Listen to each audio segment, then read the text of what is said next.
right, I'm going to call this meeting to order. Would you all please rise for the flag salute?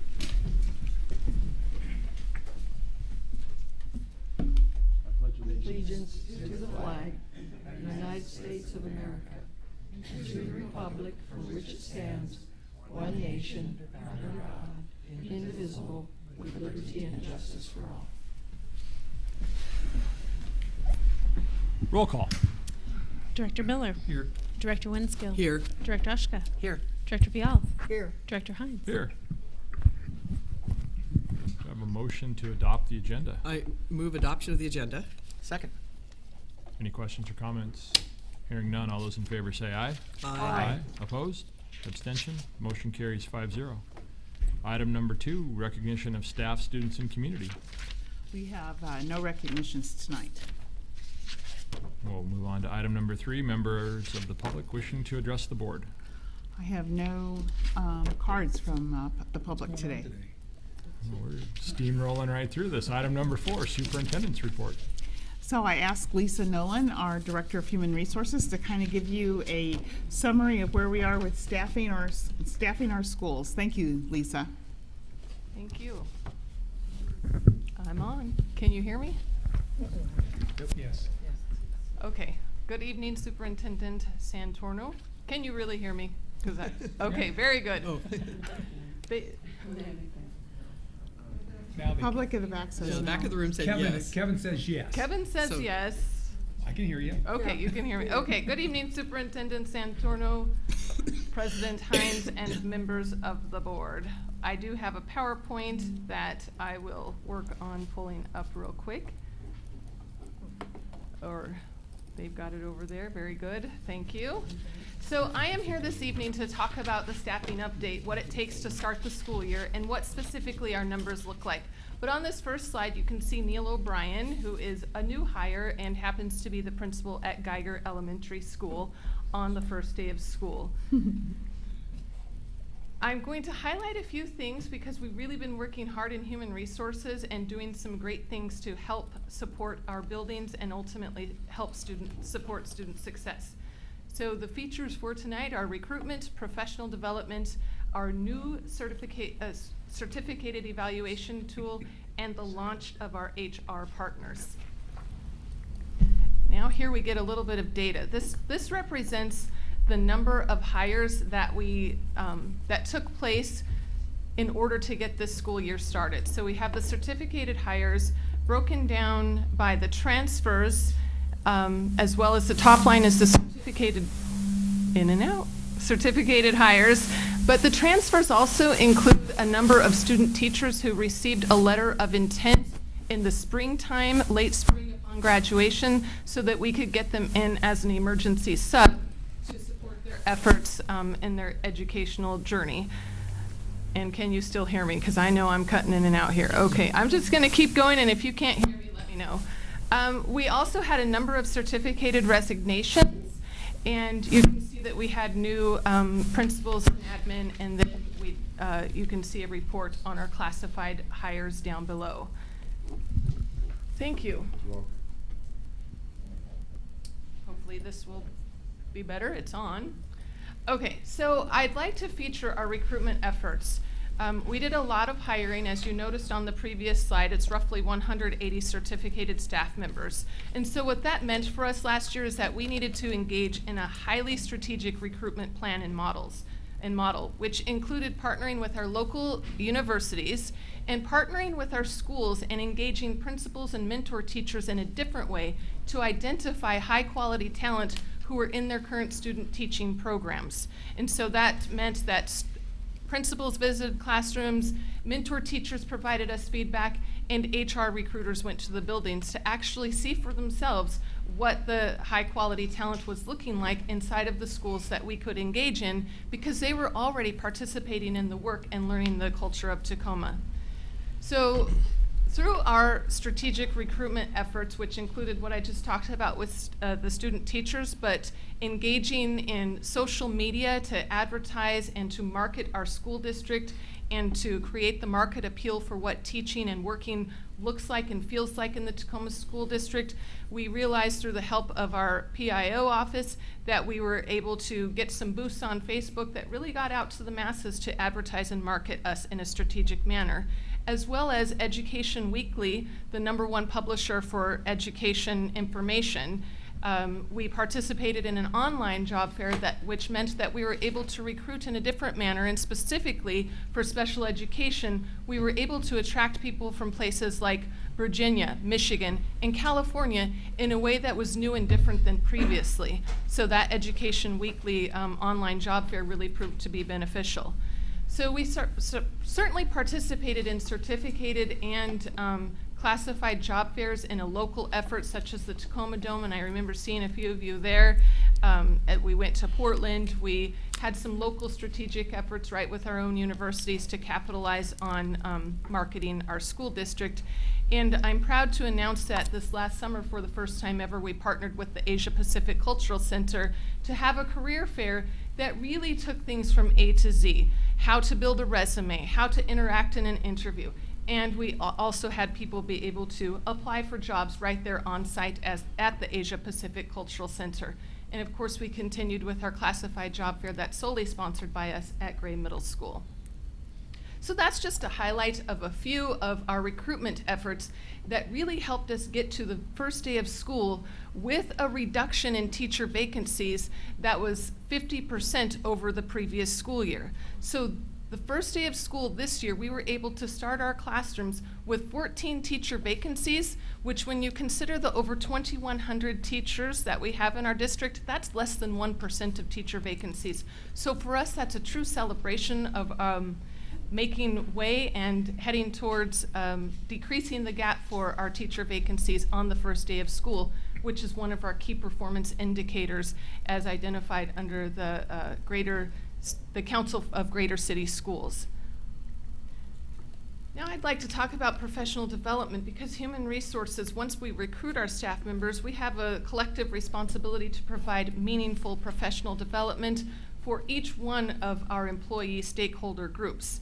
But just a few celebrations, we were able to get 100% of our waiver day proposals in on time, which means that between the buildings and human resources, we were able to process those agendas and get those things up and running so that teachers could have access to their clock hours and be able to get that pay on time. We had a substitute conference over the summer where we had over 130 attendees, and this is our first ever conference designed to help substitute teachers learn how to implement successful classroom management strategies, be able to provide specific praise, learn more about PBS, and be able to be successful in the classroom. And so we were proud to be able to launch that, and the feedback from the exit slips was very favorable. We had a record number of participants at the OPPT conference, which consists of our office personnel members, and we had over 20 presenters at that conference to help engage our employees in a new and different way. We have posted over 500 workshops since August 15th, which means that we have been very busy. And this is the system side of the support to ensure that our employees have access to high quality professional development. I'm also happy to report to you that we are launching full-fledged 100% our certificated evaluation tool. We piloted it last year with over 15 principal and assistant principal participants who gave us ongoing feedback throughout the year about the tool and how it matches up with the new TPEP requirements, as well as RCW 28, as well as our local CBA language, to ensure compliance, but most importantly, to be able to provide the ongoing feedback to our teachers to help them learn and grow and be the best that they can be. It's an electronic system that's designed to be interactive between the principal or evaluator and the teacher. So it's a model that will go back and forth and allow teachers the opportunity to provide added evidence that may not be an observable inside of the classroom, but perhaps an artifact of a newsletter or something like that that helps establish the fact that they are doing things that are inside of the evaluation criteria, one of the 8 criteria, but perhaps not an observable when a principal goes into the classroom for that observation time. And we are also launching a paperless system where it will be stored in a data warehouse through the G Drive that principal will have access to and human resources will have access to, so that we can increase our proficiency rate around reporting evaluation information to OSPI. And then what you see on the right of the screen is a framework for instructional central office leadership. As a district last year, we were charged with creating a tool that was aligned with the teacher evaluation and the principal evaluation and focused on the eight criteria in a different kind of a way that would be meaningful to central office management team members as we engage in work that's a growth model and pertinent and meaningful to the daily operations of the school district as it supports the schools and the students. So we are proud to launch this. We are moving forward with this 100%. With all of our exempt administrators this year who are CAB deployed, and it is certainly aligned with AWSP, the principal criteria, as well as WASA criteria, and certainly there's components in there that are specific to initiatives and benchmarks that we have within our own school district. And we have a commitment to continue to get feedback about this tool and be able to make necessary changes so that we can go into the 16-17 school year with the highest level of implementation, working out any bugs that we may notice this year. And one of our greatest celebrations in human resources is the fact that we have merged the position of the HR generalist and the HR specialist. The specialist historically has been responsible for onboarding staff members, but once that person is hired, then the generalist would take over with that position. And that meant that when an employee began their career here in Tacoma Public Schools, they would first talk to one person, and then as quickly as they were hired, they would then have a next point of contact. And we found that our constituents really like to go back to that original point of contact because that's who they had begun to establish their relationship with. So we decided very strategically and through what the data was telling us to launch our HR partners, which merge that position so that when an employee is onboarded, they would have the same point of contact from the very first phone call to check on their application all the way through their retirement. The only caveat to that is that's if they're in the same building as the HR partners are assigned to buildings, but nonetheless, we believe that we will increase efficiency, which increases customer service, and we will also be able to tend to people's needs in a more clearly defined manner and a highly responsive manner as well. And this is one of our HR partners right now. If you were to go on the HR intranet website, you would see Andrea here, and it outlines the schools that she is responsible for, including her email and contact information. So we just launched this. This is the first week of our launching this concept, but it took some clear communication to get to this point, and we are very excited about this heightened level of customer service that we believe this will provide. And so ultimately, you know, in human resources, we have, we're working on lots of great things that are focused on a data-driven decision-making process. We like to consider ourselves involved with closing a gap. It may not be the achievement gap, but if we close the hiring gap and hire high-quality teachers in a timely manner, then in an effort, in a way, we will be helping to close the achievement gap by ensuring high-quality talent in front of our students. We are focusing on KPIs, and that just happens to be one of them, is the number of teacher vacancies on the first day of school. It's an exciting time, and our team is ready to accomplish great things and learn and grow as we go. All right, thank you. Any questions or comments? Director Winskill. So I have a couple questions. One is vacancies. You said there are 14. What are our, I know special ed, we have shortage in those teachers. What are the other areas? Are you still seeing math and science as shortages? We are seeing math and science as hard to fill, but I will say that through our strategic efforts on recruiting, we were able to narrow that gap, and that doesn't happen to be an area in which we currently have an overwhelming identified need. It does still remain as special education, but again, we were able to decrease that gap, and we have, in that area alone, 50% less teacher vacancies now than we did at this time last year. Okay, and I had another question, but I'll ask one way. Yeah, go ahead. So, do you feel comfortable that we have enough substitutes this Oh, year? great question, and I didn't even highlight that. We have hired over 120 emergency substitutes, and of course, our fill rate since the beginning of school is 95%, but we also know that there's a decrease in absences during this beginning time of the school year. That's one of our marketing strategies, is to continue to advertise and market towards our substitutes. So the short answer is no, but we are committed to strategic efforts to help grow that pool. Great, thank you. Okay, so I remembered. So when you go online and you go out of state, like Michigan and California and other places, do you have a personal interview with those people, or do you hire them based on transcripts and? Great question. So I'll talk specifically about the Education Weekly online job fair. It really is like an opportunity where you do actually get to hear their voice. It's almost like a speed dating opportunity, for a lack of better words, where you go into a chat room and you already have their profile that's uploaded and provided with their educational history, their experience, etc. But you have an opportunity to engage in a conversation with them for 3 minutes.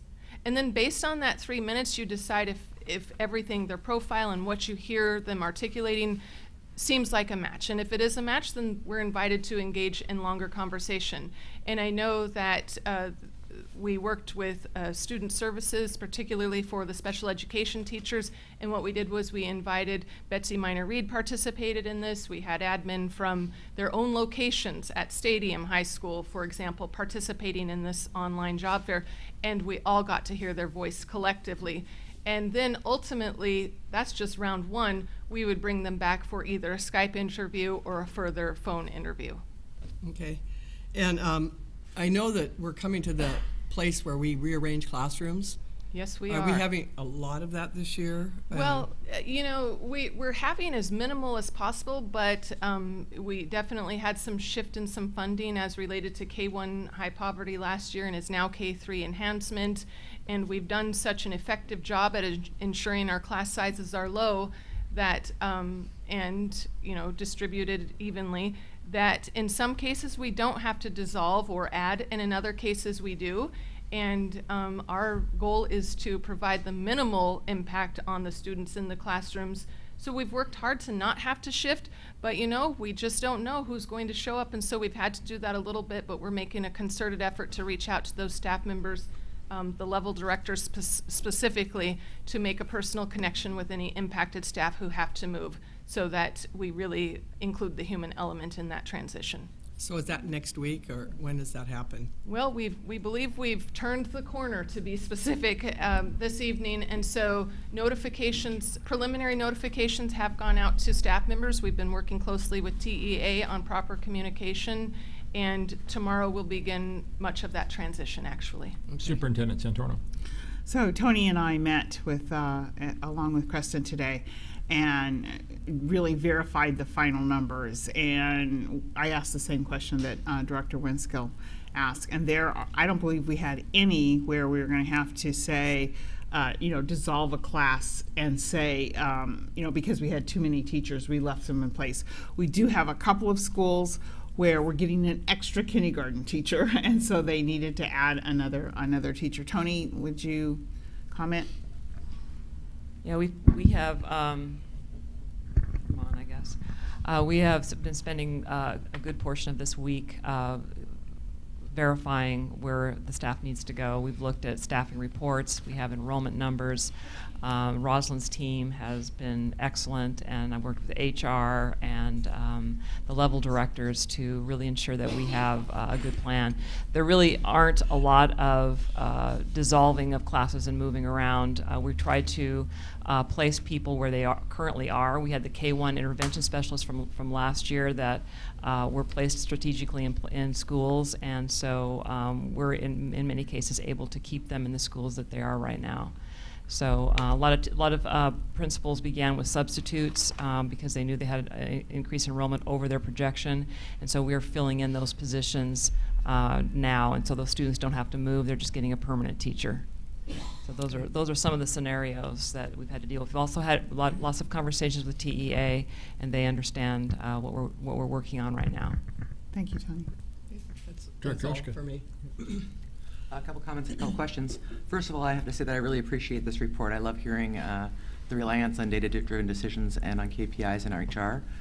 It's very important, and historically there's been some challenges in HR, so this is all very refreshing.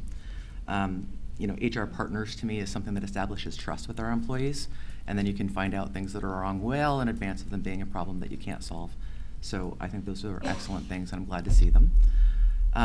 Historically, one of the problems that we've had is that we've hired much later than other districts, and I think you might have mentioned this, but if you could just clarify for me if we've moved our hiring time range up so that we're with those, have a chance at Absolutely. those higher quality teachers. Yes, thank you so much. And that is one of our goals, is to hire early, the early acquisition, because what we're finding is that the earlier we hire, the greater choice that we have.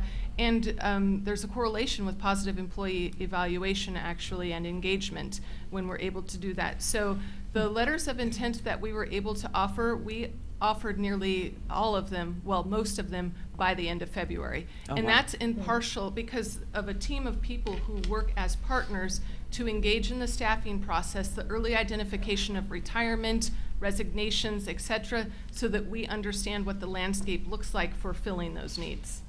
That's phenomenal. Thank you. The other question that I have is how are we recruiting for diversity in particular? Another great question. Well, we are partnering with our universities and specifically looking for diversity. And with our 253 memo, where we engage with the work of PLU, we're looking at our own high school students who clearly represent the landscape of Tacoma. And so that's another engagement to follow them as they leave through the Tacoma Public School system and go on to PLU and higher education. A commitment to have a guarantee of an interview to come back and give back to this community. And one of our letters of intent that we hired last year was an Act 6 scholar who graduated from Lincoln High School. So that was purposeful, that kind of engagement. Last year we went to Atlanta to visit the historically black colleges as a first step in creating a partnership to market ourselves so that students would consider coming out here to begin their professional journey in education. We are also, as we engaged in work advertising on Monster.com, we were represented in their affiliates who represent diversity groups, and Education Weekly also has a tentacle that reaches out to diversity partners as well.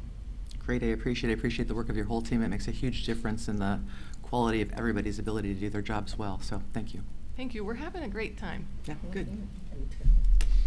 Just thank you for the report. Really appreciate it. It's the first time I've seen one that comprehensive since I've been here. I'm glad to see that we're filling positions, because when I was substituting Sheridan one year, it was 2.5 weeks before we were able to get a teacher, and then the kids got used to me, and then it was another transition. And so thank you for understanding that, and I'm sure that the principals are pleased with how rapidly those positions are getting filled. So just keep up the good work, and it's obvious you're finding it. See a difference in your staff and everything else, so thank you. Thank you. Thank you for the good work. I have one question that piggybacks, or maybe more of a request, that piggybacks on Director Ushka's question about diversity. Can we see our demographics to understand, have we ever baselined our demographics versus the students? And if so, can we see an update on that data? Yeah, absolutely. In fact, we pulled a report last week, so I don't have it at my fingertips, but I can get it to you, because, we need to look at that in order to understand if we're recruiting the right way. Yeah, absolutely. And hearing you talk about making data-driven decisions is music to my ears, so I appreciate that. And I appreciate also that you're looking at a multifaceted approach to recruitment, so ways to have a staff that's more representative of the students that they're teaching, and trying to retain kids that are having a positive educational experience here, go to college, come back and teach, but also looking at other areas of the country that might help us with that. So I applaud those efforts. I would like to see the data, and then we can start to make some determinations how those recruitment processes are working to close the gap.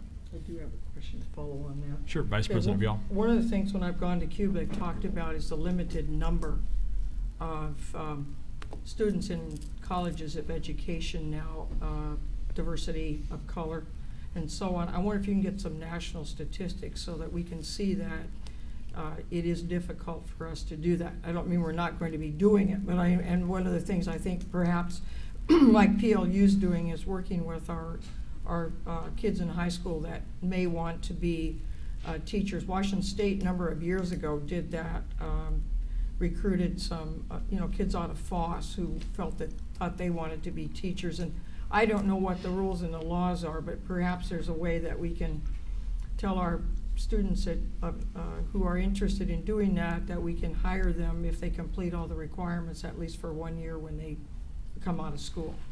And I would like to see us look into that, because I know this is a problem for every school district, large school district across the country, and the number of kids going into education is smaller, and I know that the numbers of kids of color is smaller also. But if we could put our innovative thinking on, and innovation is now, as far as I'm concerned, gone beyond programs and buildings. It's now about the processes, and I think this would be one area that perhaps we could maybe do some leading edge things with our universities in terms of creating some MOUs or contractual things. And Ms. McMenemy, I'd ask you to help her do that if you would, please.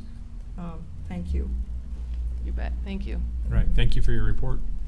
And I understand we have a second report on IDEA. Yeah, I asked Ms. Pace to give us an update on some of our IDEA efforts. Thank you, Tony.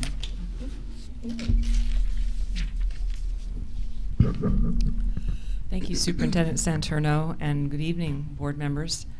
I'm here as a representative of a team that has started working on the charge that you gave us in August when you decided to move forward with our work around IDEA.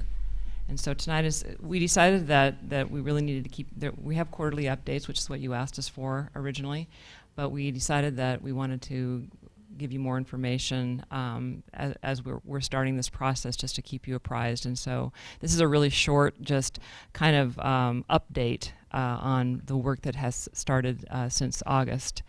And the first thing we did, of course, is we have established a team, and many of the members that are sitting up here at this table are members of that team. We meet weekly. Every Monday we meet for at least an hour, if not more, and we work with John Kettler and Kristen Tender and Steve Murakami's on the team, myself, Rosalind Medina, Lisa Nolan, we have Marie Verhar, and many other members that are there as well to discuss IDEA and what it means in these initial stages. We also know that we're getting comments from our community. I believe Dan Vopel supplied me with these comments, and I believe they're from our website, aren't they, Dan? Facebook page, sorry. And so we get lots of really positive feedback for the work that we're starting as well. The recruitment process has started, and what that means is it's not the enrollment process. It's simply, the recruitment and getting information out about IDEA so that people can start making decisions if it's something that they want to do. It's starting along the same lines as Sammy and Soda. It starts early because of our optional enrollment date timelines that we have to meet, and we have a certain process we follow for that, and Sammy and Soda have already begin early with recruitment efforts, which means they go to the homes of 8th graders in the district. They talk to members of our community like the Black Collective, the Urban League, and we're anticipating about 150 freshmen would be the lid for the first year of IDEA. So it's just the recruitment process right now that started just as a way to see if there's interest out there and see if people are interested in this option. And like I said, it's going along with the Sammy and Soda recruitment as well. Add a little context to that. Sammy and Soda's recruitment process is also being revised based on community feedback. So one of the issues, so when we talk about aligning them, the aligning of the process of some of the outreach efforts, but some of these outreach efforts are new this year. the team has been meeting with these agencies to examine which kids have traditionally gone to Sammy and Soda, and how do we outreach to students that have traditionally not gone to Sammy and Soda in new ways. And so they've had several meetings with both the collective and the Tacoma Urban League, listening and learning. And so the recruitment process and strategies will be revised not only for IDEA, which is the new one, but Sammy and Soda in there. So the alignment is how do we learn from this community feedback and improve the process for the other two schools as well. Right. So before you have sort of an overview of what the current regional lottery system is at this point, and it's a percentage of the total number of 8th graders in the district, and you can see the example there. It says that First Creek has 12.5% of the 8th graders in the district, and Sammy is accepting 80 total students. That Sammy will take 10 or 12.5% of the 80 First Creek students. So it's just a way of looking at how they spread that out across the district. Dr. Garcia was talking a little bit about some of the new communications that are going out. These are examples of individuals who have been contacted and are involved in communicating and meeting with John and his team. Just to give you an example of some of the communities that are being involved in this discussion.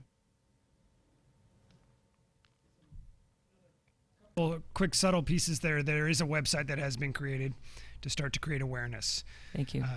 Assistant Superintendent Pace's comments is this is recruitment and outreach. This is not enrollment. Mm-hmm. So this is about awareness and opportunities.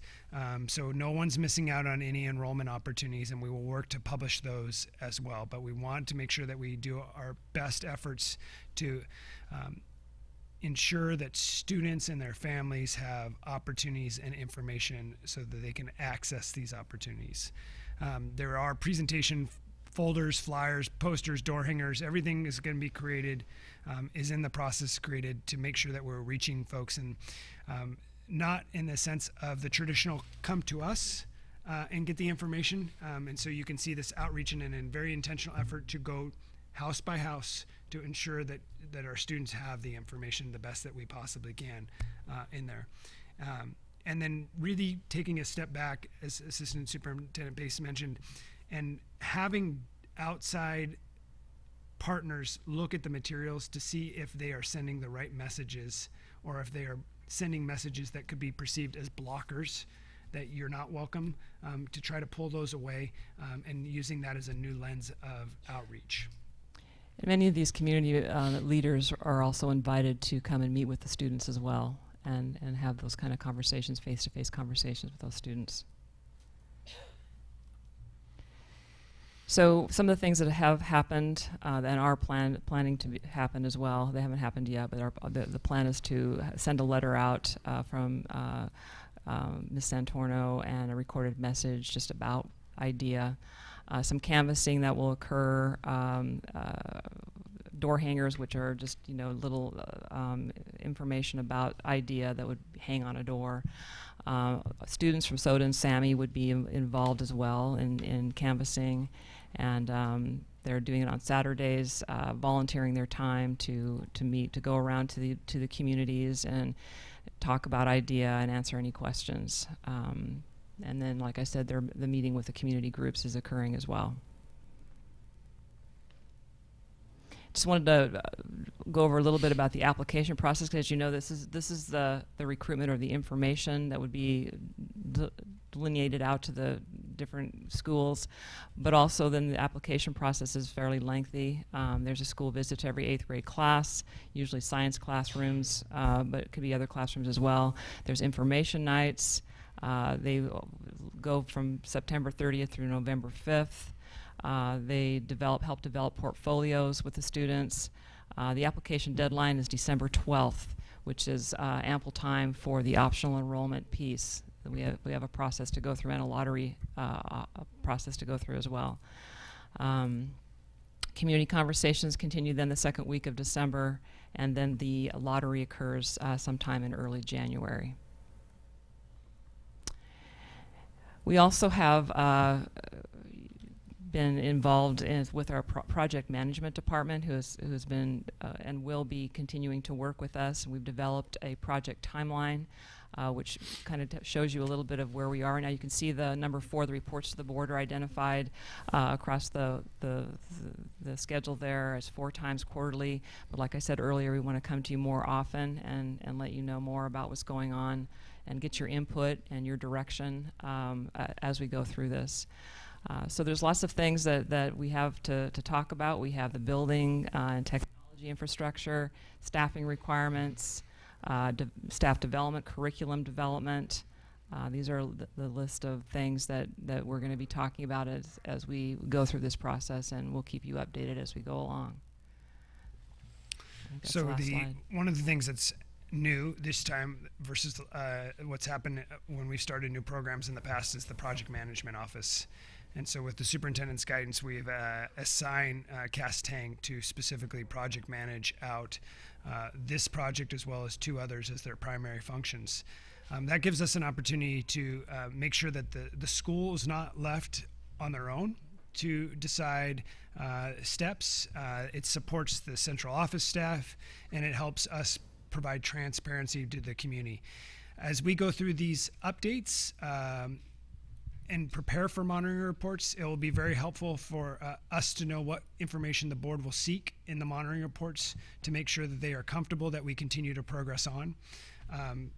Things like how many students would be a minimum is something that we'll be able to identify early on, so that although we have an enrollment timeline, if there's not enough students to go to the school, we will then determine that there's not enough interest, and therefore we shouldn't be opening a school when there's not enough interest. So you can either, Mr. President, you can help us think through what process you'd like to collect that information in preparation for the monitoring reports, so that we are prepared in order to give the board information that they would like to see in each of those reports. Okay, so I'd extend the invitation to my colleagues on the board. I'll be the repository if you want to send me ideas, and then I can forward those along to the superintendent's office. Does that work? Works. Okay. Well, I'll look to, is there a deadline by which you'd like that feedback? This is new, so I think it's going to be ongoing throughout the year. And so I guess the only ask, I think, from the staff is a little flexibility. If we get it maybe the week of the presentation, we might not be able to prepare that right in time for that, but we would then work to do that in either an upcoming. I think we all have to be flexible and nimble in the process of, we'll learn as we go.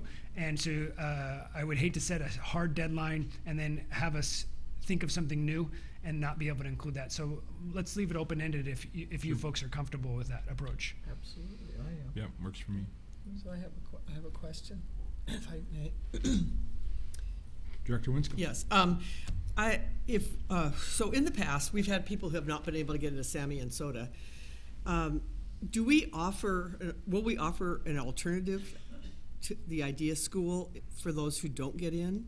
Has that been done in the past? Like if you don't get into Soda, you can get into Sammy, or? We're in conversation about that, so maybe your direction on that would be helpful. I think at this point, the thinking is that they want a student to make a choice between the 3 schools, and not saying, well, my first choice is a second and third. You know, they make a commitment. That's one of the reasons for the application process, is to really have the students seriously consider which school would be a better fit for that student. And then if a student doesn't get in, of course, they always have their home school is you know, where they would go if they didn't get into one of their 3 choices. So how are we going to treat out-of-district people? We're serving Tacoma School District students first, so they are the ones who get the first, unless we hear otherwise from our board. But So there is a concern amongst the high school principals of the comprehensive high schools of sort of draining their students a little bit. So I personally am in favor of opening it up to out-of-district people. That's just my opinion right now. If I could jump in. Sure, Deputy Superintendent. We've done a number of exploratory options. What is in our legal authority?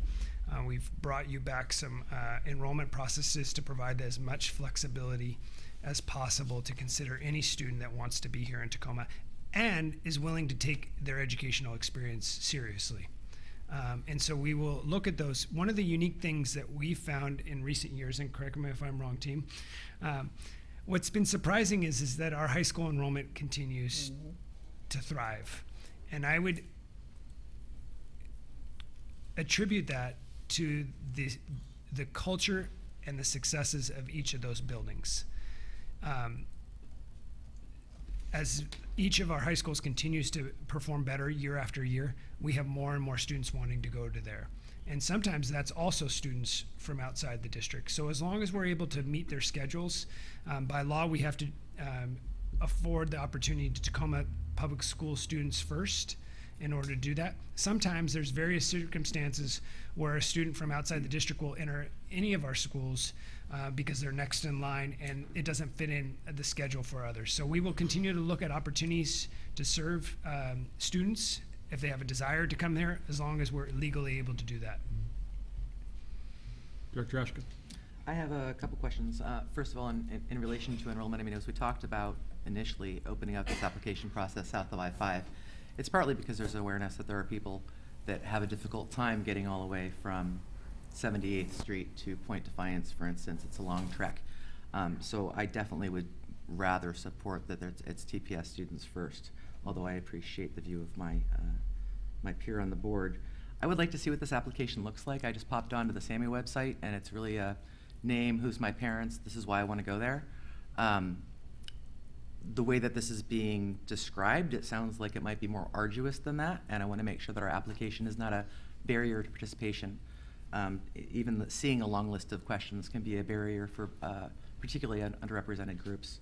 I love hearing about the outreach, particularly the door hangers. My kudos to whoever thought of that. If you need an extra volunteer to hang them up on a Saturday, let me know, and I'll be there with you. I noticed that there was outreach particularly to really African American communities, and I wonder if we're also doing outreach to, for instance, Pacific Islanders, to the Asian Pacific Islander Cultural Center, or to the tribe, because there are also areas that are underrepresented in our in San Minnesota, for instance. Thank you. So that's a question if we can Sure. do that. Those are great suggestions. Those are the things that, as you continue to think about what are the other opportunities that we may be missing, please continue to channel those through the president, and if that's the vehicle for this, and we will continue to work on those pieces. So we can Okay. work on those outreach. I've got one more comment, if I may. Sure. In relationship to options, if people don't get in, then where do they go? And what I heard you say is that if they don't get into, the San Minnesota or IDEA, then it would be their homeschool. And yet we have optional enrollment.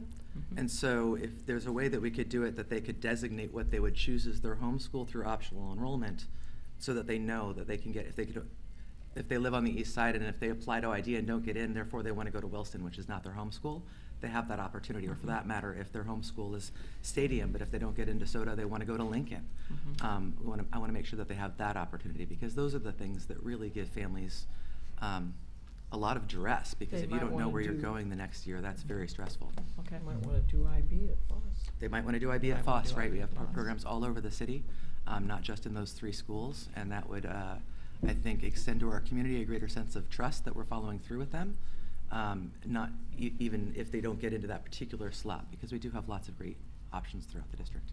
Okay. Thanks. That's a great idea. Thank you. Vice President Vial. I'm really impressed with how rapidly this is taking shape. I just have one comment, and I should probably submit this, but when you said classes for science, a lot of the kids are in math, don't understand what applied math is, Mm-hmm. and maybe look at math class, and also art classes. There are a lot of kids that are in art classes that don't see any practical approach to what they're doing, and they're artistic and yet don't realize that that's Absolutely. a precursor for architecture. So if we're going to focus on applied science and industrial design and so on, I just suggest that perhaps we just expand that out, those applications to art, math, and science classes. Sure. Great idea. Thank you. Thank you. Mhm. All right, thank you for the Thank report. you. Thanks, great. Thank you. That's all. All right, thank you, Superintendent. We'll move on to item number 5, the consent calendar. And I'll just note that there's a lot of items on the consent calendar. It appears at time that we move rapidly through it. We've had ample time to look through it, consider it, ask questions, and get feedback. And with that, I'll entertain a motion. Move approval. Second. Any questions or comments? Hearing none, all those in favor say aye. Aye. Aye. Opposed? Abstention? Motion carries 5-0.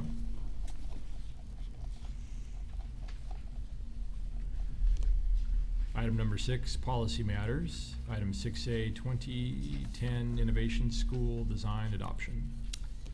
This is first reading of a amendment to the existing Innovation School Design Adoption policy. The purpose of the proposed amendments is to align the timeline associated with proposing new innovative school designs with the fiscal calendar of the state, so that it's aligning budget resources with the process for approving schools. Any questions or comments? Director Ushka. I would like to recommend or request that we move this into a study session first. I think that we've gone our first year through a brand new policy that's never been done anywhere before, and I would like us to take thoughtful consideration of the whole policy so that if there's any other changes that we want to make, we can do it all at once instead of doing it piecemeal. Thoughts on Director Ushka's recommendation? Is there general consensus to look for an opportunity to have have a that, concern. Superintendent Santorno? The only concern I have is just the calendar. We have very limited study sessions open. I mean, it depends on how the board wants to, about your urgency about the matter. The other thing is that you might want to entertain a report to the board so that, that you can talk about it. I don't know, Director Ushka, if it would give enough opportunity for discussion. It sounds like what you want to do is look at the whole policy again and make sure that this is just that the timeline is not the only revision, that there might be other revisions you want to make to it. Is that correct? That is correct, and I think that the nature of a study session gives us a greater opportunity for dialogue than the DS does. Okay. And it also gives our community a greater opportunity to look at that kind of detail and participate. That makes sense. And it is, to me, one of the most important things that we've done, so I would hope that we could prioritize it. So the next open study session is not until February 18th. Now, you still have opportunity if you add a first meeting or a last meeting of the month that you could add a study session that's not currently on the calendar. I'd Vice like President Vial? Yeah, I'd like to see it well before that time frame because the timelines with the budget and so on should be done probably before the first of the year. And so if we could. So do you want me to set with the two of you in Sure. an agenda See if we review? can find And we'll come up with a and time to do come it? with a time and add a meeting, and as if it's important, and I think it is that we do review our process, do that, but I think we need to do it well before February. Agreed. Great. Director Miller? So we can actually do it during a regular board meeting also. Well, That's, yeah, not just a study Okay, session. that's true. As a study If- session and adjacent to the meeting on the same day. If that fits. Yeah. That Okay, works too, that's as good. far as I'm Yeah, concerned. that's a good suggestion. Okay, so we'll look at it at the next logical date through the agenda review process. Sounds good. Okay. Thank you. Any other questions or comments on, all right. Item 6B, Policy 2163. Actually, both 6B and 6C go together. Washington state law related to the use of aversive interventions has changed significantly over the last two legislative sessions, and the proposed policy changes for both reflect that. With respect to Policy 2163, part of the change would also be changing the title of the policy because the focus of the legal framework is now on specifically the use of isolation and restraint with students. And as part of the change, certain activities that used to be permissible under law are no longer permissible, hence the change to adding certain things to the prohibition on corporal punishment, which is Policy 3244. Any questions or comments? All right, thank you. Item 6D, Series 5000 policies.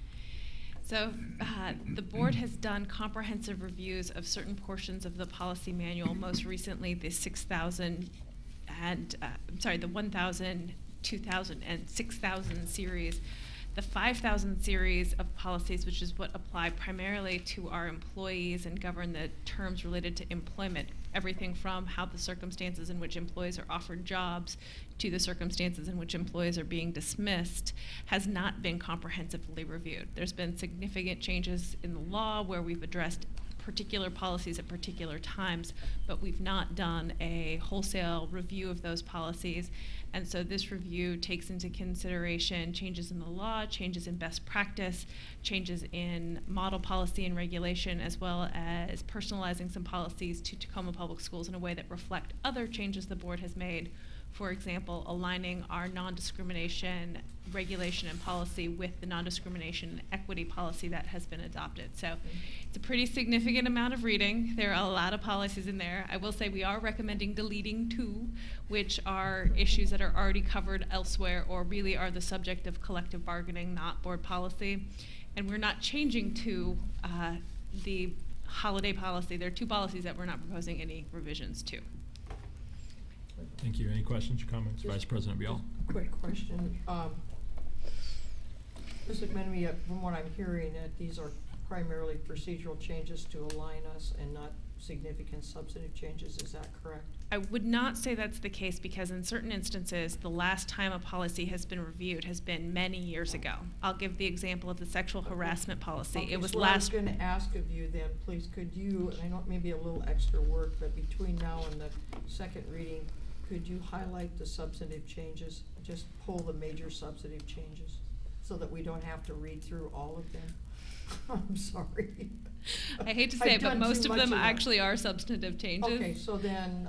So I would say of particular note, the sexual harassment policy, which really takes into account the differences in the world between Correct. 1995 and 2015, and really reflects the changes in Okay, Title that's IX what I law, wanted things like to that. have you I can clarify. certainly provide where there's been really substantial change. I can certainly provide a list of those particular That's what policies. I'd like you to do, if you would, please. Thank you. I can even try and do that by tomorrow's Friday report if Well, you'd like. I know, but if you don't, Monday's okay, or Tuesday, I'm not, thank you. Director Ushka? If, in relationship to what Director Vial just mentioned, if all of these could be put on the Friday report site so that they can be easily looked through instead of pulling them off this agenda, unless they're already there and I don't realize it, that would be very helpful and just ease of access. I'm seeing Ms. Beatty tell me that they were added last Friday. Oh, well, there you go. Thank you. They were, but I wasn't ready to wait. Yeah. That's Sorry. okay. I've been living with them Good, pretty thank you. substantially. So my comment is that this is an awful lot at once, and if we could have had just a few policies at a time, it would have been a lot better, because it's a ton of reading, so. Well, that's what I was. So when we do, yeah, exactly. Tried to So when get we her do to other do it. policies, I would rather not have an entire series at once, but just a couple at a time. Is there a timeline by which we need to have these adopted? Well, many of them, it's having policies that are compliant with existing law. So Yeah. there is a level of urgency to update, particularly with respect to making sure our policies recognize really big changes in state and federal law. And some of them are very important for our employees, like clarifying our employee conduct rules to be very specific on certain areas where there's differences between what applies to certificated employees and classified employees under law, where we've not spelled that out before. So I would say there is a level of urgency in having current, up-to-date policies that apply to our employees. We will obviously, whatever the board decides to do with these, the Human Resources Department, specifically Ms. Nolan and Tua Ment and I have a plan we're working with the superintendent on a plan for providing training and distribution of those, so people are very well aware of what the new policies are and how they apply to them. Superintendent Santorno? I just want to note, this is dirty, ugly work. And I mean, every district I've ever been in, when I was an employee and it was handed to me, I cried, because it is hard to do and it is nitty gritty work. And Shannon ended up doing all of it because there have been several people assigned to do it that just kept forgetting to get it done. So it is really important that we give Shannon I mean, she's the only one that could have gone through all that 5,000 series and extended and checked out and argued with me about whether it should be that way and everyone else. So Shannon, God bless you for the work that you've done. Thank you. If you want to do the 4,000 series, I'm available.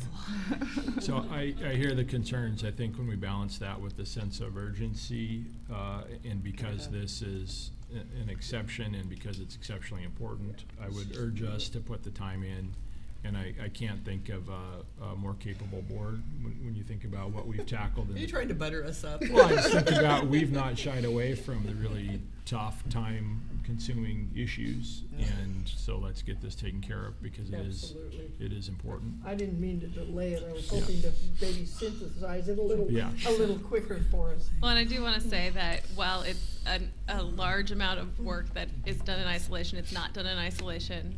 Assistant Superintendent Nolan and her team divided up each chunk and had different people review them to provide different perspective and feedback. I also got the benefit of Bonnie McGuire, who has the hat of formerly being the head of HR, formerly being the head of counseling, and formerly being a principal, and also being a language arts teacher who did some grammar and punctuation checks as well. So it was definitely a task that had many hands at the wheel. And we appreciate that too. All right, thank you. We'll move on to item number 7, quarterly financial update. There is none, just the presentations can. I see the CFO shaking her sorry. head. Item number 8, curriculum and instruction. Do None we have this anything this week. evening? Move this on to item number 9, business matters. 9A, approval of addendum number 2 to the contract between the Durham School Services LP. The Chief Financial Officer recommends that the Board of Director approve addendum number 2 to the contract for services between Tacoma School District Number 10 and Durham School Services. I move approval. Second. Any questions or comments? Hearing none, all those in favor say aye. Aye. Aye. Opposed? Abstention? Motion carries 5-0. We'll move on to item number 10, other business. We're going to review the benchmark goals, and before we dive into it, I'm just going to note that I'm trying to get out of here by 7:20 to go and catch curriculum night. So I don't want that to limit the conversation, but I will be handing the gavel over to Vice President Vial if we're continuing to discuss by 7:20. So do we discuss, or is it just a first reading? It's just a first reading. It's a first reading. And are we not walking through it to make certain that you have the direction that you need? We'll just go through the process, Yeah. and then if there's questions or comments in there, we can go from there. We can make comments in the next Yeah. couple of weeks. Yep. Yeah. Right, Deputy Superintendent? So a little bit of background, the Tacoma School District 2015 through 2000 strategic plan is the result of the board's belief that all students achieve their full potential by participation in an educational experience that is relevant, challenging, and individualized. And experiences that share such common values as equity, cultural understanding, accountability, and leadership, and was designed based on the overarching goals of achievement, innovation, instruction, collaboration, early learning, and safety for all students in the schools. The current consideration, the board previously identified the desire to have benchmarks tied to meeting the strategic plan goals that include baseline data. The proposed reflect baseline data obtained and proposed benchmarks for the next 3 years where baseline data is available. It is anticipated that other benchmark targets will be brought to you as data becomes available. Excuse me. And just real quickly, and these are available, you'll see the benchmark goals, target goals there for you. It'll allow the community to see those goals for several different specific benchmarks. And I'd like to just spend a real brief moment to talk to you about the logic behind the goal setting. So I'd like to focus in on an example of the rigor target. So what you have is a mathematical formula that's gotten you your 3-year goal. And it's a little more complex than a Common Core math problem. So I apologize in advance, but in there. In essence, what it does is takes 100% minus the current results, the baseline. So that would be 60. So that gives you a factor of 40. You times that by 10%, which is 4. You times that by 3 years, so 4% every 3 years, which gives you 12% over the course of 3 years, for a total 2018 goal, 12% plus the original baseline of 60, 72%. So in each one of them, that's the logic that the staff came up and did some outreach and said, so what's a reasonable, what is smart goals that we could potentially obtain? In addition to this, if you choose to adopt this approach, that would be the baseline and then the 2018 target goals. You'll notice when you look at the chart, there's not a 2018 graduation goal because you already have an established 2020 goal of 85% in that area. We have set goals in the past using a 3-year goals. Those goals have been met and sunsetted. And then for the other benchmarks where goals are not proposed to you, we would be working as a team to find those data pieces. Some of them are a reduction. So you can see that reduction in suspension rates.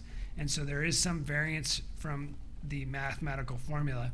For example, if you get down to 3%, it doesn't get down to 2.5%. So we try to keep them whole numbers, if you will. So that is the logic behind the specific goals that are being proposed to you. We would look for your feedback and an opportunity to potentially adopt specific goals that are being presented to you based on your feedback in a second reading. And from there, that would be the catalyst of our work for the next few years. That would be the catalyst for our monitoring reports. And then in each one of those, we have, per your direction and adoption, we have to disaggregate the data by race, special ed, English language learners, free and reduced lunch rates, gender. Any questions or comments, Director Lesko? Yeah, I have a question. I don't know if it'd be too complicated to talk about right now, but it's about first grade math. Mm-hmm. So when the students come to us, they've learned a tiny bit in kindergarten, but mostly they're starting their mathematical career in first grade. So how do we, tell me what the numbers mean across the line here for math, first grade math. So RC stands for report card. So we don't have a standardized test. And so what we would look at is this baseline data at the end, and your benchmark is this growth from the beginning of the year. Students are assessed in the report card standards to the end of the year. And the 3-year growth, so in first grade you have 68% of the students meeting the report card standards in math. That is your baseline. And then what the 2018 goal would be is first graders, they would, in 2018, if we improve our practices, we do our work with preschools, we would shoot for a goal that 78% of those students would meet end of the year report card standards, meaning they had a 3 or higher. Okay, thanks.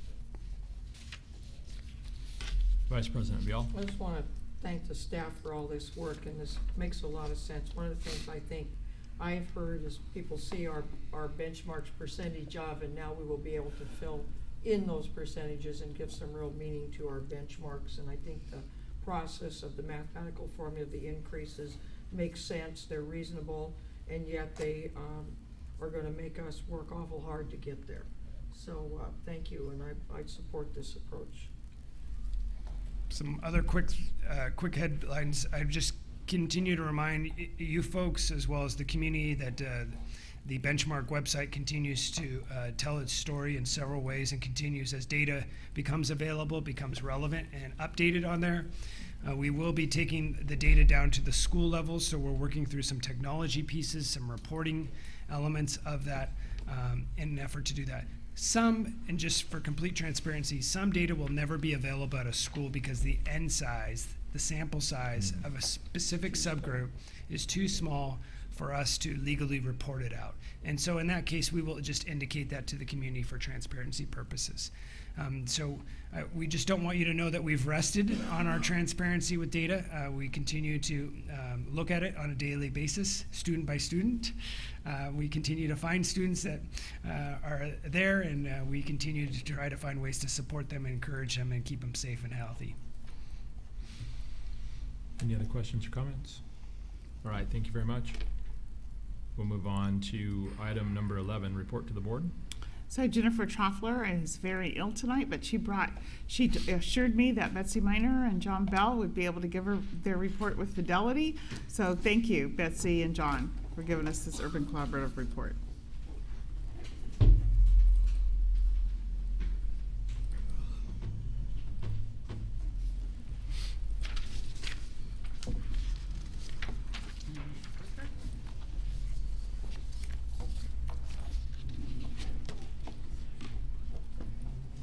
Thank you, Superintendent Santorno and Board President Hines and the remainder of the board members.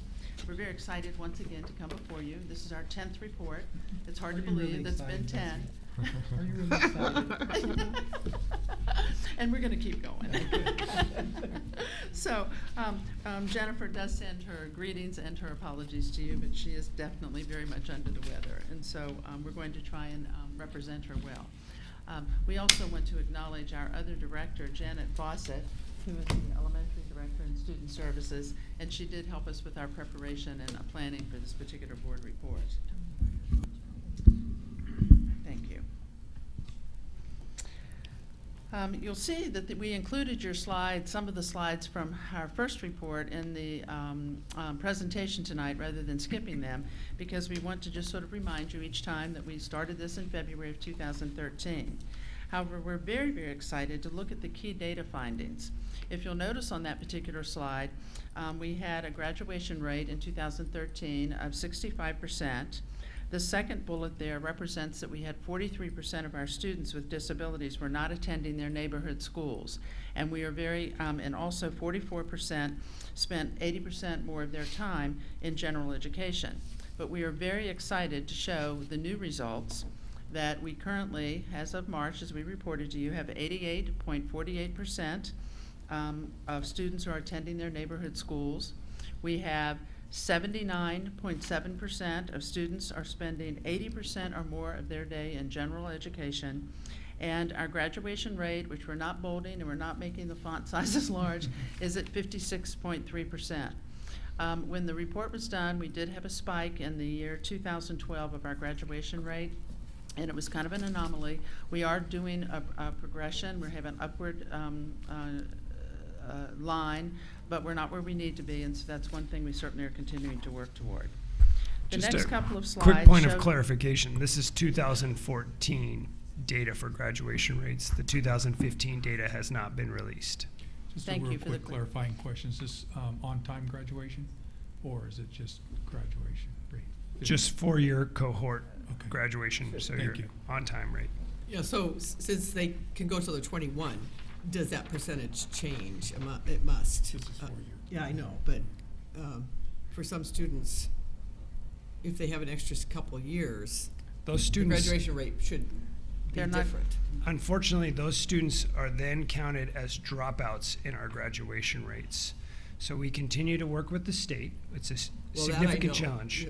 No, I know that, but do we personally say, are up the rate because they have finished by the time they're 20 or 21? We do not change our rates, so the rates are reflected the same as the state. We take great pride in that we continue to provide services and support to those students, and we track to make sure that internally they are completing their community-based transition programs. But the rates that will be presented to you will always be presented in the same fashion that are calculated at the state. Yeah, but it'd be kind of interesting to know, Mhm. just even though it's, not reported to the state, but we personally would know that these students are completing till 21.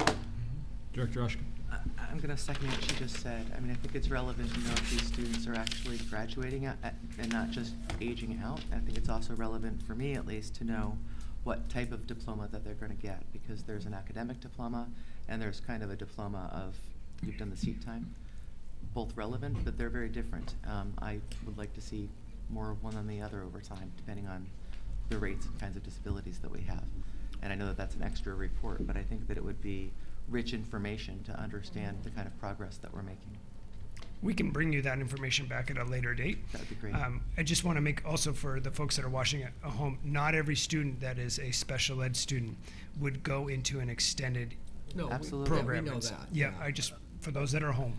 Just 65% graduation rate for students with disabilities is actually pretty good, probably for urban districts. Tell me if I'm wrong, but It's not good enough. it's not good enough, but it's not. I would say that it meets a lot of the level that you see across the United States. It's comparable, but it's not good enough. Agreed. And I think we as a board made that clear a while ago. Yep. Not good enough. So the next two slides that you see are it's just a quick reference for our 18 recommendations. And then the following two slides show how these particular recommendations are associated with our 4 strategic goals. The next slide is one that we have given you. It's representing the timeline, and you have a copy of that timeline. And this particular timeline Some of the timelines prior to this, we did not fit all of the 5-year plan on, and this particular timeline takes it out to June of 2018. And so if you notice, there's a lot more green on this particular copy. It's because about the middle of the page is September of 2015. So we're going to continue to work until we really meet our recommendations from the collaborative. Tonight, our presentation is going to focus on the overview of the instructional coach work and student services from the 2014 school year. And we also want to capture our professional development efforts that have been making a significant difference for our buildings. And we want to share some building highlights and then look at our next steps. We want you to know that Tacoma is moving in so many ways, and you will see tonight that changes are occurring in our buildings because of this work. The next slide you'll see talks about the different buildings that we are providing ongoing weekly coach support. We are working with 5 middle schools, 3 high schools, and 18 elementary schools, and they get coach support on a weekly basis.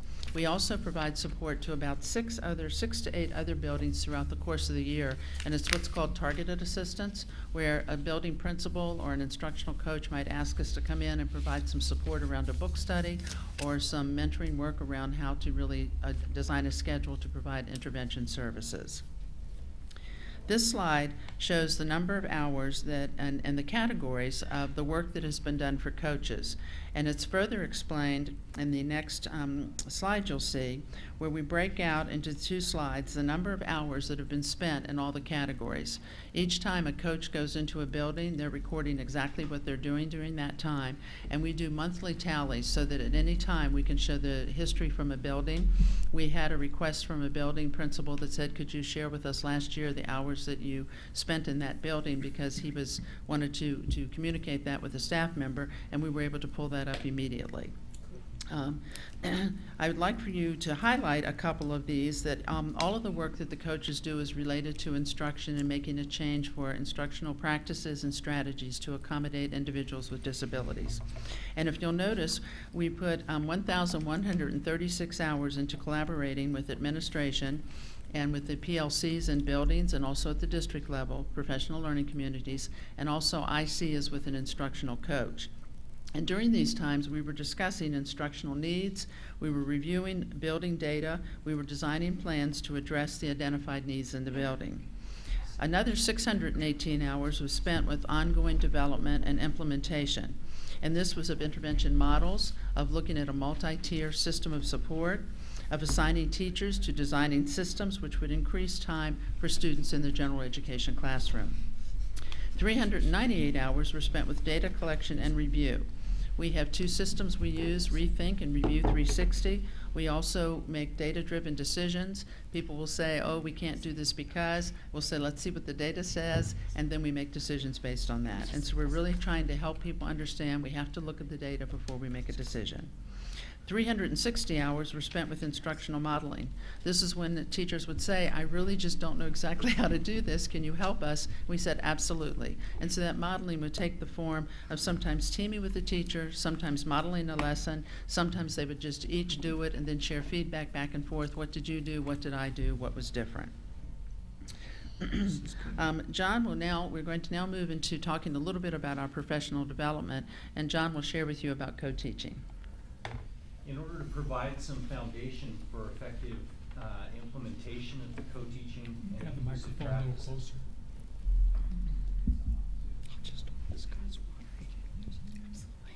Are we there? There we go. In order to provide some foundation for the effective implementation of inclusive practices in the co-taught classes, we had 75 participants from 10 different schools attend a workshop at the ESD up in Renton during the summer. Of those 75 participants, 31 of them were gen ed teachers and an additional 5 administrators that participated on the gen ed side, with the objective of having building teams learn how to team effectively in the classroom, how to create the instructional intensity needed in teaming partnerships, how to make coaching and co-teaching sustainable, and then how to avoid the pitfalls and challenges of the co-teaching process with this strategy. The 5 principals that were in attendance in that workshop were Becky Owens from First Creek, Christy Brandt at Jason Lee, Sean Martin at Gray, Justina Johnson from Truman, and Bernadette Ray from Wilson. So those schools have really the impetus for a lot of progress to be made this year. We also took a new approach to our inclusion conference, and we offered a trainer of trainers model for our administrators so that they could come together and learn and get some different techniques and strategies than what we offered to our teachers. And we were very excited that this was co-sponsored by Teaching and Learning, and we appreciate the partnership of our Assistant Superintendent, Marie Verhaar, who and her team who helped us with this. And you can see that we had 46 buildings that participated in that training with 106 people attending. And Blix, Larchmont, and Stewart had the biggest teams in attendance. Then that was offered by Dr. Cindy Strickland, who is a consultant from ASCD, and she has her doctorate that she received under the direction of Carol Ann Tomlinson, who is a true leader in the country in differentiation. And Dr. Strickland did an amazing job working with our staff, and she started out with what are the look-fors when you're doing the evaluation when you want to see differentiation, and people were just taking notes like crazy. Then on August 20th, we had a team, and we had about 400 participants, and again, we had 35 elementaries and 9 middle and 6 high schools attend. The exciting thing that happened there is about 43% of the participants were special education, but about 57% were from general education. And we want to recognize the buildings that you see there, Whitman, Mann, Blix, and Edison, because they really came out in full array. And we want to honor them because there's so many things that are happening and so much planning that has to happen at the beginning of the school year, and they chose to make this their priority. And they're continuing to do that. You'll see that in the later information. We also had some buildings that had more than 10 participants, so we felt a need to really acknowledge those buildings that you can see listed there. Also, we were very pleased that Pacific Lutheran University approached us about being able to attend this workshop, and we did have participants there of students who are currently in program, and this continues to build our partnership with them because we really want to continue to get as many of the teachers from PLU as possible, and so it was a great partnership, and we continue to work with them on a regular basis. John will now highlight some of the interventions and strategies that are being rolled out for this school year. You'll see on the next slide the inclusive preschools. Back in 2013, when the Urban Collaborative first started, or the recommendations first were being followed with this, we had 56 peers in our preschool classrooms across the district. Starting the 2015-16 school year, we have 254 typical peer spaces, and 243 of them are filled. That gives us a gap for 11 slots currently open. So if you know of a preschooler looking to be included in the classroom, the phone number is 253-571-2610. Those slots are at Bernie Elementary, Washington Elementary, McCarver Elementary, Northeast Tacoma, Stanley, and Franklin Elementary Schools. So we're really excited about the progress made in that area. And what a celebration that is. You know, in a very short period of time, that number is really multiplied. We also want to highlight 4 of our buildings in elementary. These are 4 buildings that they have attended training, and now they're putting the training and the professional development into action. One is Larchmont, and Larchmont has created an intervention block and a schedule so that time is very specifically dedicated to meet the needs of students identified for additional support. We also have Whitman, which was our starship last year, and Whitman has expanded their interventions and data collection, and their new principal, Tracy Allen, has embraced the concepts and is just taking off with it. Manitou has created an intervention schedule, and they have a 45-minute block, and they also have built into that 45-minute block an assessment schedule so that they can measure progress and then adjust the interventions according to the data that they get. They also are a tech school, and so they're using tablets to help with some of the intervention, and they will be taking data on that progress so that we can share it with you later. Mann Elementary has done a complete process in their building, and they have trained a majority of their staff, and they are creating a multi-tier system of support in the building. They really do get a gold star for PD because they have attended almost everything that we've made available for them. And so the next slide, I just want to share with you some samples of the work that they created. Here you'll see a sample of the intervention schedule that was created by Larchmont. And this was done in a team process where the team came together and said, how can we make this work? What makes the most sense for the different grades? This next picture is representing some true, nitty-gritty. It's showing how they use their whiteboard, they use flip charts, and really said, how are we going to make this work? And this was taken from Mann Elementary. And then you'll see this was a little bit of the Mann plan. They have their purpose. They listed all the different things they had to address. And then the next slide is showing how they planned it, what kids were involved, what they needed to do, what grades, etc. And so I really would like to acknowledge our principals. Some of them are at open houses tonight and could not be with us. But Cindy Horner is at Larchmont, Tracy Allen is at Whitman, Stephen Mondragon is from Manitou, and Pat Kennedy and Kim Hildebrand have done great work at Mann. And we are very excited to see those results. And John has some information he'd like to share about the high schools. At the secondary levels at Stadium High School, they're expanding their co-teaching classes that are being offered. Based on the data from last year and the excitement of the co-teachers, many of them wanted to continue and do it more. And so a few of the teachers are doing almost all of their special ed classes as co-taught classes within general ed context.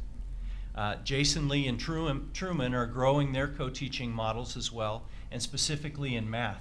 At Jason Lee specifically, they've branched out from just the 8th grade cohort to adding 7th and 6th grade cohorts as well. And Mount Tahoma will be initiating co-teaching this year, and in math, working gen ed and special ed communication as well. And that's under the leadership of Kevin Akeda at Stadium, Christy Brandt and Justina Johnson at Jason Lee and Truman respectively, and Kevin Kinnear at Mount Tahoma. That brings us to the next steps within the Urban Collaborative and what we'll be hoping to report on in our next session. The Inclusive Gallery that's coming up November 17th at Mount Tahoma is round 2 of the version that started last year that was such a success. Last year we had 82 artifacts representing inclusive practices by over 300 students that were involved in the process, and 200 visitors that were coming to Mount Tahoma that evening got to participate in a resource fair and witness the inclusive practices that were on display. The event's being chaired by a parent on the Student Services Advisory Committee and is co-sponsored by Pierce County Coalition for Developmental Disabilities. And again, that date is November 17th. It's a little bit earlier than the Inclusive Schools Week. That's the national recognition date of that, the first week of December. What time does that start? 5:30 to 7:30.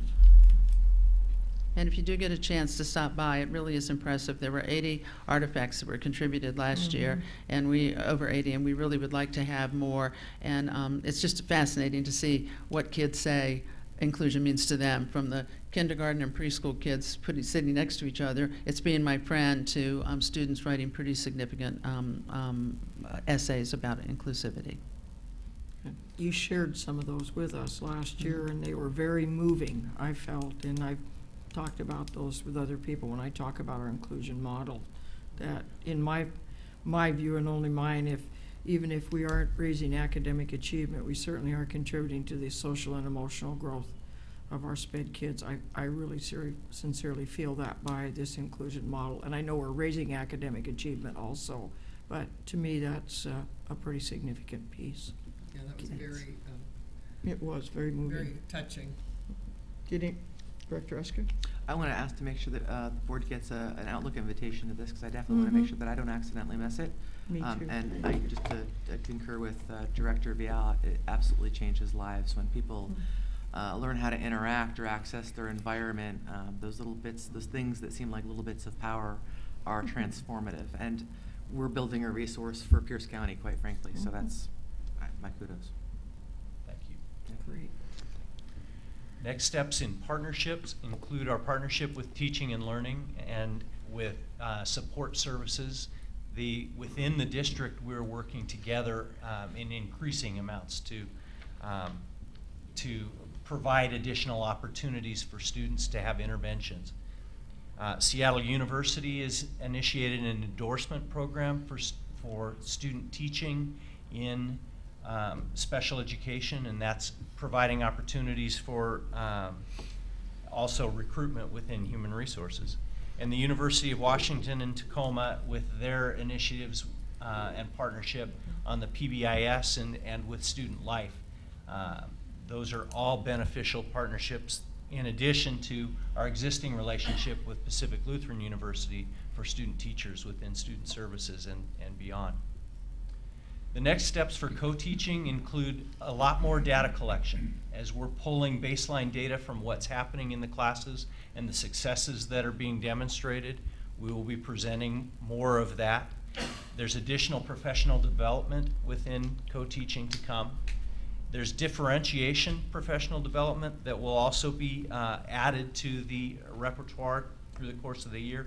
And some of that is happening staff-wide and building-wide, but also in coaching opportunities and inclusive opportunities where the instructional facilitators are going to come alongside teachers in their classrooms. So supporting the buildings with the instructional strategies to use those inclusive practices in the classroom live. This final slide I would like to read in its entirety as a reminder of the driving recommendations that we heard from the Urban Collaborative in its executive summary.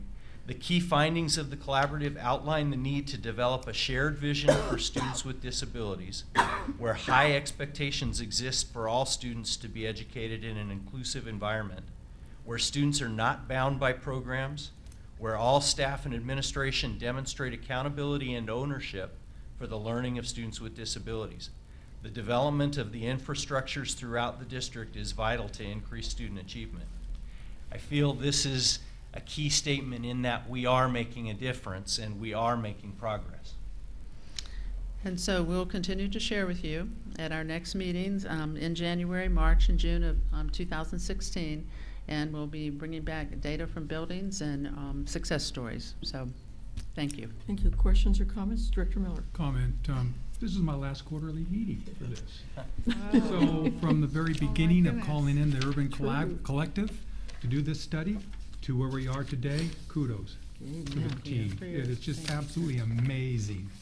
And I'm really proud of the work that's been done. So, thanks. Thank you. I think you should come back. I don't think I will.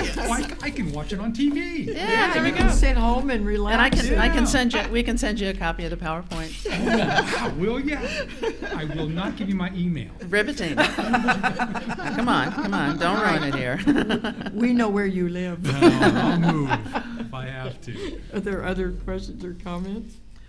Director Ushka? I would just I'm sorry, Director Winskill, did you have a comment? No, just good report, that's all. Okay, great. Director Ushka? I was just going to second Kurt's comments, or Director Miller, sorry, except that I will be here for the next three reports, and I'll look you got an forward to election them. coming up. And I will share with Director Miller, and when we pass on the street, the continued progress that I'm sure we'll have. So thank you and to everybody on the ground, too, because I know it takes many hands, a lot of transformational work, and it's impressive. Thank you. Well, I just want to make one comment. I think it's very exciting that the general ed teachers are doing so much in this training, and it could only be helpful to them, so that's good. Superintendent Santoro, do you have a comment you wish to make? I just wanted to make sure that the public knows how much recognition that this team has gotten from around the country. So they are now the stars of the Urban Collaborative, and I look forward to them coming. And several other cities, big cities, have followed their example and look to them for guidance. So they've done an incredible job. I'll add that to my brag sheet of talking points about KPIs. There you go. Good. Yeah, Thank you. Just outstanding work, that's all I can say when we look at 2013 to now. Amazing progress. I know we still got a lot more to do, but these are always things that I really wait for in terms of hearing what we're doing, how far we're moving, One time, this was a lighthouse district in special education. We're back there again. And, the transformation was the word that Director Ushka used, and I think that's a very good one. Not only for the special ed kids, but for the gen ed kids, that we now don't talk about them and us in classes. I've heard kids talk about us, our kids, teachers, and I think that's exciting, and that can only bode well for the future. So I will be here for 2 more years to hear these reports, and I will look forward to them. Thank Good. you so much. Thank you. Let's see, what do we got? Where's the Board comments. board comments? I haven't got popped back. I got Scott's computer here. Let me see. Okay. Report to the board, comments and reports. Director Miller? So, this past week, I felt like it'd been a field trip to China. Mm-hmm. Starting on Monday at the Chinese Park, the Chinese Reconciliation Park, a wonderful ceremony. I'd like to thank the foundation and Minhan Aj for putting that on, and the visit from the Chinese minister for that. And then also being a part of last night's visit with President Xi. Absolutely amazing. Absolutely amazing. I loved telling the story when he was speaking. And he said something, of course, in Chinese, and all the Chinese that were there started to applaud. I kind of looked at Catherine, going, "Oh, what's that about?" She's applauding. She likes to applaud. So I figured, well, what's that about? Then they translated it into the fact that there's going to be 100 Lincoln students going to China next year. Well, everybody stood up and cheered and applauded. That was so cool. But the visit was amazing, and it was a once-in-a-lifetime experience for everything, and I appreciated being there. Great. Thank you. Director Winskill? 2 things. First of all, I'd like all the board to mark your calendars for October 30th, and that's the foundation is going to do their thing like they did last year at the Murano Hotel, lunchtime, and We've already got it on our calendar. yeah, you Yeah, might, we do. but I just want to remind you of that. Yeah. Great. And I went to the Legislative Assembly this weekend and Thank for you. WASDA, and there was I went to the urban district discussion. Many districts are moving towards a later start time for high schools, and they all talked about it. And some have already done it, and in most districts, they are talking about progressing there. So I want to keep that up there and possibly do the same thing for Tacoma. Thank you for representing us at that conference. I really appreciate that. Director Ushka? Comments? Yeah, a couple things. When we're talking about HR recruitment and students coming back, one of my daughter's friends from SAMI has the goal of coming back and teaching at SAMI. And I don't know exactly what the nuts and bolts are, but he is pretty confident that that's going to happen. He has a sense of assurance about that. So that's amazing, and he definitely represents. Put your microphone down a little bit more. Just a little bit. It's always funny that I'm not heard when I talk. So what? No, you're heard. Should I start that one over? No, we heard. Okay. We heard. So it's fantastic because it represents diversity and also local recruitment and also a future for our students. So that's very cool. In talking about, well, I guess many things tonight, there was the newspaper article about, was it the staff from Man that went and walked through the community? No, that was Mary Lyon. Mary Mary Lyon. Lyon, thank Mary you. Lyon. The community impact on that was really significant. I mean, just in terms of neighbors being cognizant of the school district's existence, of our concern, of the kind of comments that staff had in terms of seeing really nice neighborhoods and also seeing what some of the challenges are. What I kept hearing from people is, why don't you have all of your schools do that? And I said that I would relay that here. So it means a lot for the trust that we have with our communities.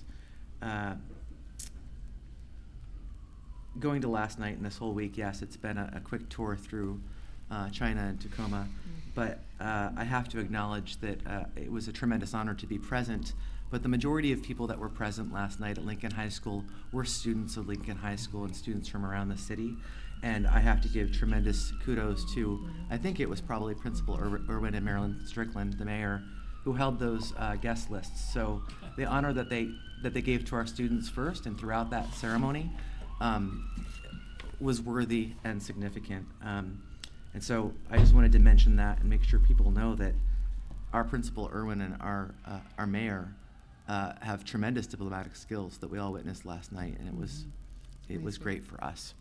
And that's all I have, so thank you very much. you. It was an amazing week. For me, it was a lot of deja vu. Had an opportunity. All over again it was. That's somebody said it. 22 years ago, when my hair wasn't so gray, I had the honor of serving this city as its mayor and the honor of sitting down with then Mayor Xi from Fuzhou, China, and we spent some time in my office at that point putting together a sister city agreement. And little do you know that 22 years later, he is here as the president of China, and it was like a full circle.